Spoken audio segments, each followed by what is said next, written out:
Karagdagang 1,000 pesos na honoraria ikinatuwa ng mga nagsilbing poll worker noong halalan. Alamin sa report. Sa nakaraang eleksyon, mahigit 20 poll workers ang nagsilbi sa 3 presinto sa Tambak Elementary School sa Dagupan City. Mahigit 2,600 ang mga botante rito. Sa buong Dagupan, natanggap na ng lahat ng mga gurong nagsilbi sa eleksyon ang kanilang honorarium.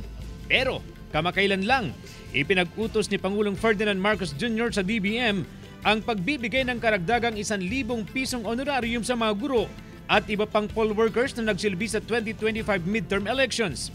Dahil dito, magiging 13,000 na ang honoraria rate ng chairperson, 12,000 sa poll clerk at third member, at 9,000 sa support staff.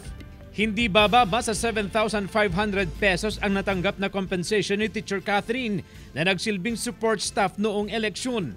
Grateful po, thankful po kami sa President natin for that. Masaya po kung meron po talagang additional since compensation natin po yun sa hirap din po ng mga nag-serve po talaga during election. Sa buong Dagupan, mahigit 980 ang bilang ng mga poll worker. Nagpasalamat ang COMELEC sa lahat ng tumanggap ng responsibilidad upang maitaguyod ang tahimik at payapang eleksyon sa lungsod.